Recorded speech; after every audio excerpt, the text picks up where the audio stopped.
Hi everyone, welcome to the CA classroom. Today let us discuss the topic AS2 inventories. This is a common topic you would have been seeing from your school days. Why do we have a standard for this?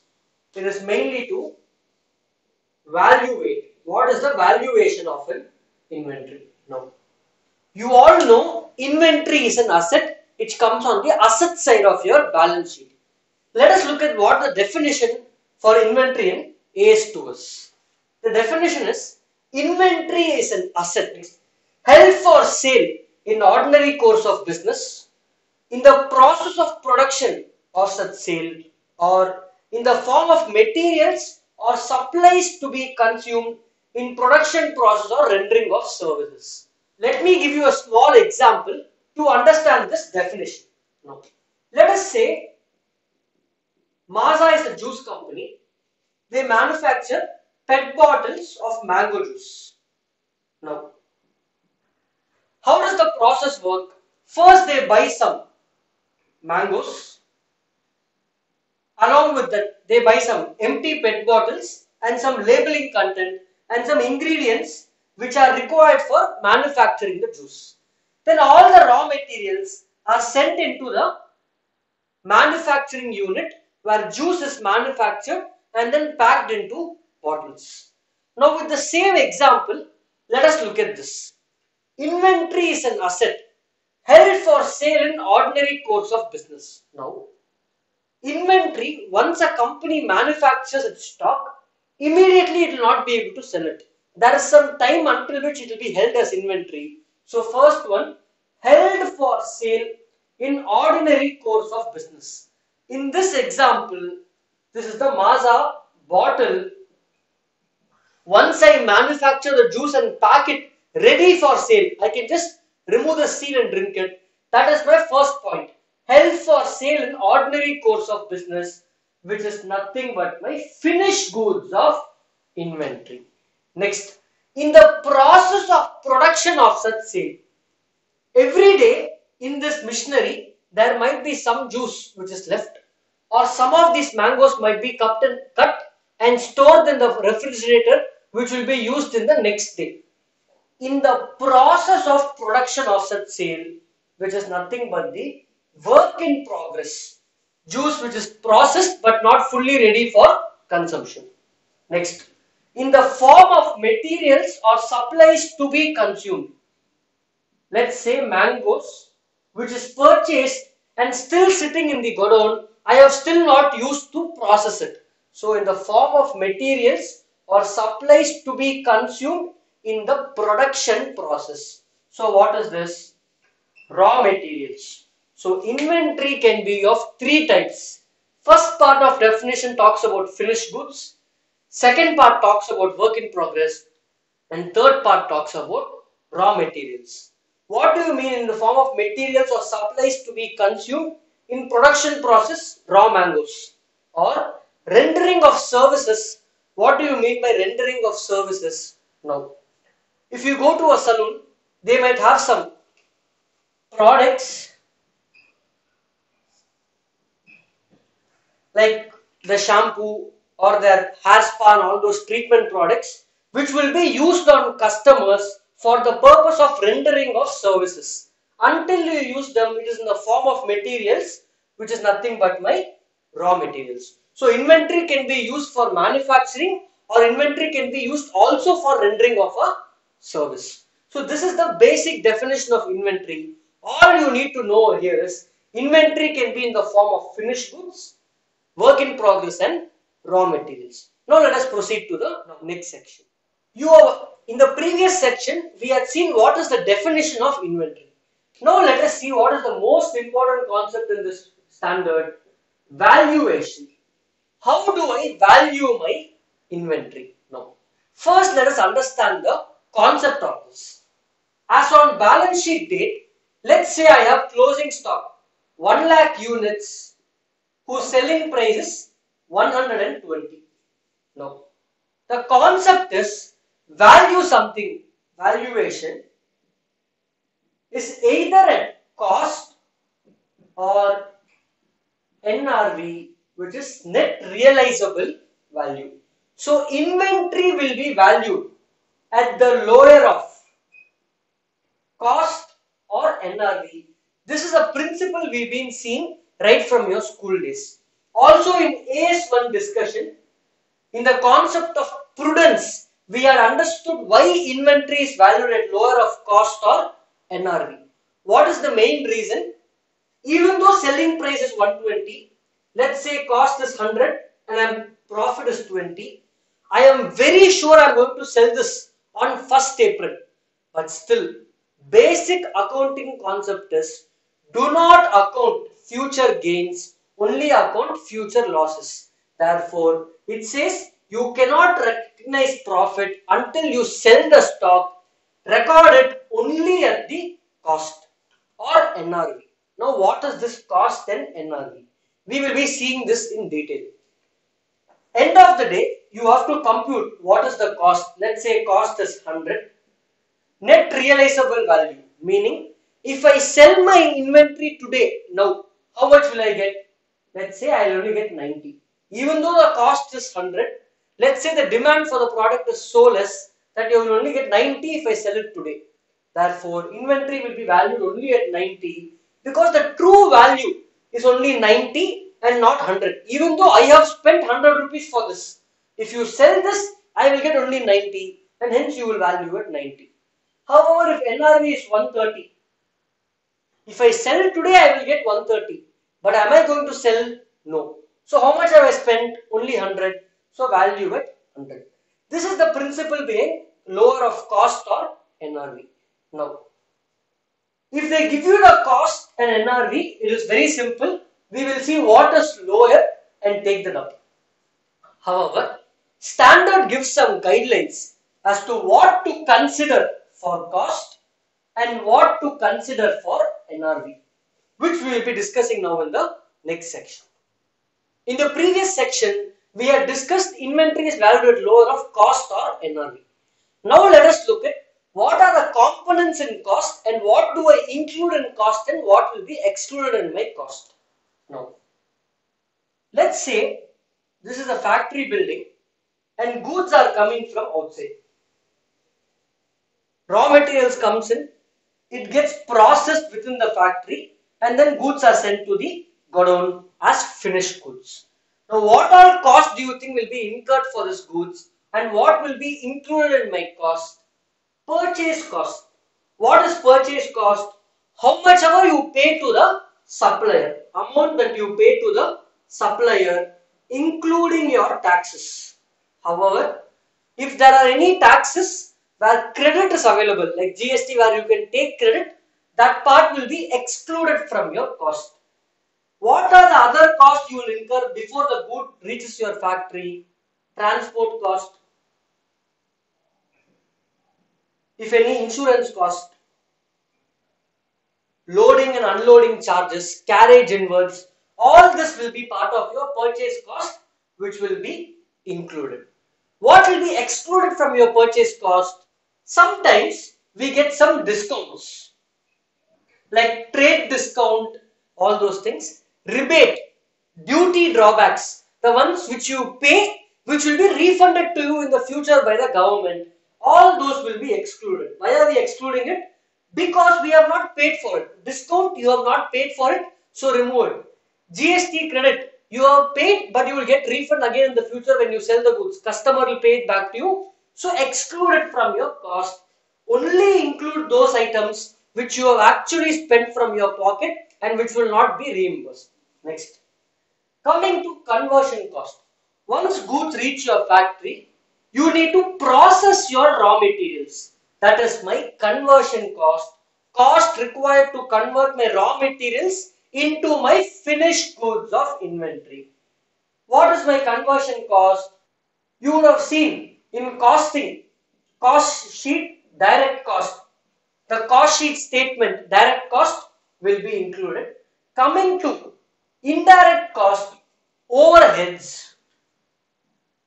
We can classify into three overheads: production overheads, administrative overhead, and selling overheads. Admin overhead and selling overhead is not incurred to make make my product ready. It is incurred for other purposes. Hence, they will be excluded in my valuation of inventory. However, production overhead is incurred for the purpose of conversion of raw materials into finished goods. Hence, I will include this. However, overheads can be of two types, variable overhead and fixed overhead. Now, variable overhead will be considered under production overhead based on actual capacity. So, if you have produced 100 units, take per unit rate. If you have produced 2000 units, take per unit rate based on actual capacity to absorb your variable overhead. However, when we come to fixed overhead, you will absorb this cost only on normal capacity and not on actual capacity, because fixed cost rent will be incurred irrespective of actual level of output. Whether you produce 1 lakh units, 5000 units or no units, rent has to be paid. Therefore, I cannot say I will absorb this based on my actual output. This will be absorbed only based on my normal capacity, which will be fixed in your budget. Next, other costs which are incurred to bring inventory to its present condition or location. Let's say cost like packing cost. Once goods are ready, you will pack them, put them in a box, seal it. That is also essential to bring good to its present condition. For example, when you take toothpaste, the outer box of toothpaste is other cost which is incurred to bring inventory to its present condition and location. Transporting of my inventory from one godown, all those costs will be incurred over here. Logistical cost will be added. This is the definition of what is included in cost and what is excluded. Now let us see certain costs which are specifically excluded in the definition. So in the definition we have already seen administrative overhead and selling overhead will not be included. So here also there is one more exclusion which says storage cost. Once good is ready, good is sitting in my warehouse for 6 months. Nobody is buying it. So you're incurring storage cost, rental cost. I will not consider this in valuation of my inventory, because cost incurred only until my product is ready for sale will be calculated.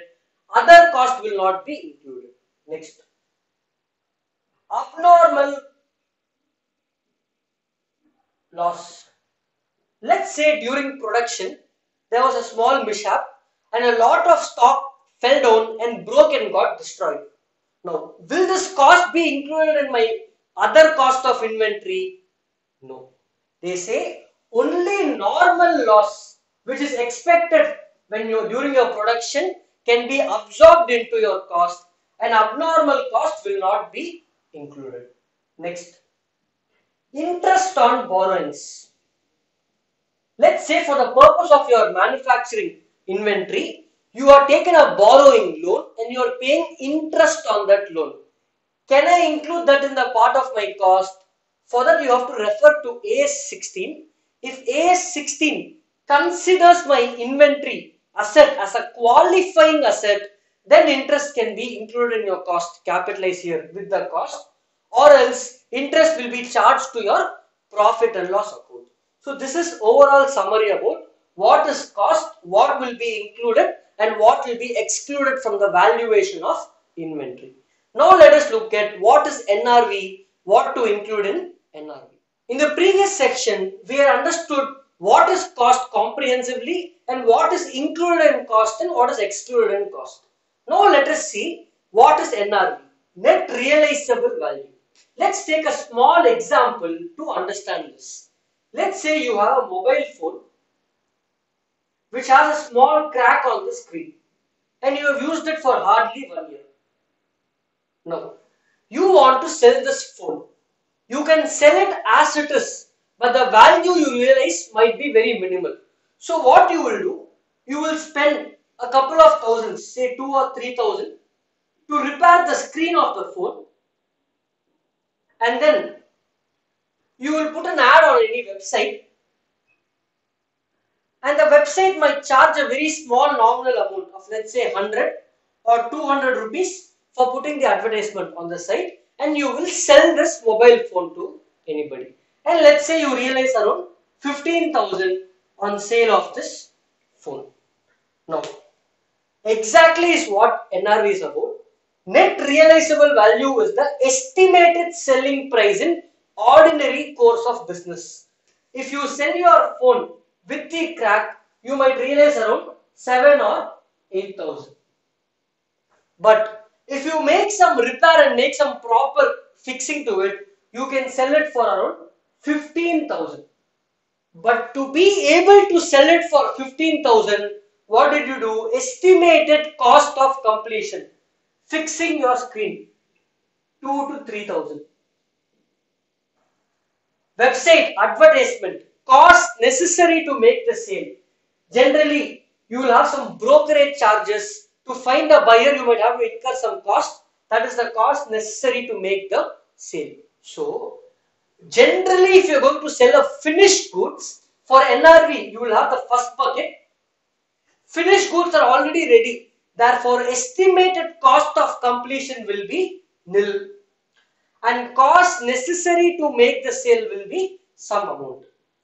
However, if you are going to compute NRV for your work in progress NRV, then you will have both the second list, estimated cost of completion, so that how much cost I have to incur to make my inventory saleable, less cost necessary to make the sale. So in simple, if you are going to sell inventory, how much I will get? To get so much, what I have to spend, you will reduce to find what is your net realizable value. What is the net realizable value? Now, let us proceed to few other concepts in AS2. In the previous section, we understood cost and NRV in detail. Now, let us see what is cost formula. Meaning, in AS1, we would have studied accounting policies. For inventory valuation, there are various accounting policies. Which one do I pick? That is my cost formula. Which method to use for inventory valuation? It depends if your items of inventory are interchangeable or not interchangeable. What do you mean by not interchangeable? Let us take this pen. If a company is manufacturing 1 lakh of these pens, I can pick any pen at random for my purpose of writing. So my items of inventory is interchangeable. But however, let's say the same pen manufacturing company has manufactured only 3 pieces of pens, where one writes in gold, one writes in silver, and one writes in bronze. Now, for each of these pens, they have some spare parts, which is like refill, etc. These are items of inventory which in company is keeping, which is not interchangeable. They cannot replace this with any other item of inventory. So, if items of inventory is not interchangeable, what method do I use? What do I use when items of inventory are interchangeable? When they are not interchangeable, we use a method called specific identification method. Specific identification method, where for each item of inventory, I will specifically identify them and value its cost and NRV and do my inventory valuation, because each of this item will have different cost. Coming to interchangeable inventory, bulk inventory manufactured, standard is saying you can use FIFO method, first in first out, or weighted average method of inventory valuation. However, if these two methods are difficult to apply practically, standard has given additionally 2 more methods which can be used for inventory valuation. Let's say there is a supermarket which has hundreds of branches across the country. They have a centralized purchase. They purchase goods in bulk and distribute to all their supermarkets. Now, within one supermarket, you know there are thousands of products, and all these products have an MRP. Correct? This price, fixed retail price, is consistent throughout the year. If you take a packet of Lays, it's priced at 10 rupees or 20 rupees throughout the year and you hardly find any movement in its price. Its cost plus profit will be fixed throughout the year. Now, they buy hundreds of stock and they sell hundreds of units in a year. If you want to track the cost of one packet of Lays using FIFO method, first in, first out, compute number of units, it becomes a very tedious process. It becomes very difficult, especially for a supermarket which has thousands of products. To track each product using FIFO is difficult. So what the standard is saying, if it is difficult to apply these methods, one option is called retail selling price method. What do you mean by this? For MRP products where cost plus profit is fixed, they are saying take the MRP and minus the profit to find cost. This will be the cost of inventory. Simple and easier method of computation. Another method is standard cost method. For large manufacturing entities, they prepare budgets and standard costs throughout the year where they have hundreds of raw materials. These prices keep fluctuating day in and day out. It becomes very difficult to track price of product which keeps fluctuating so many times within a year, where there are hundreds and thousands of chemicals where price keeps changing. So they define the cost, standard cost, saying this is the benchmark cost and they value inventory based on standard cost. Mostly you will be tested in exam only in FIFO and weighted average, but these are concepts present in the standard and you need to be aware of these items. Now let us proceed to few miscellaneous areas in AS2. In the previous section, we have discussed what method of inventory valuation to be done, FIFO, weighted average, etc. Now let us quickly complete few small miscellaneous concepts. First is the concept of machinery spares. In a factory, there will be big machines and each of these machines will have some spare parts. What do I do with the spare parts? Should I capitalize along with the cost of the machinery or show it as inventory is a question. Standard is very simple. It says if AS10 wants to capitalize it, then capitalize it, or else treat it like an inventory as per AS2. What does this mean? If these spares are like nut and bolt which can be used for any machine generally and in common, then treat it as inventory. But if these spares can specifically be used only for a specific machine for a specific part, then you have to capitalize it along with the cost of the machinery. Now quickly let's see last before concept, NRV of raw materials. Now we have seen net realizable value for finished goods and work in progress. What about NRV for raw materials? Just a small catch here.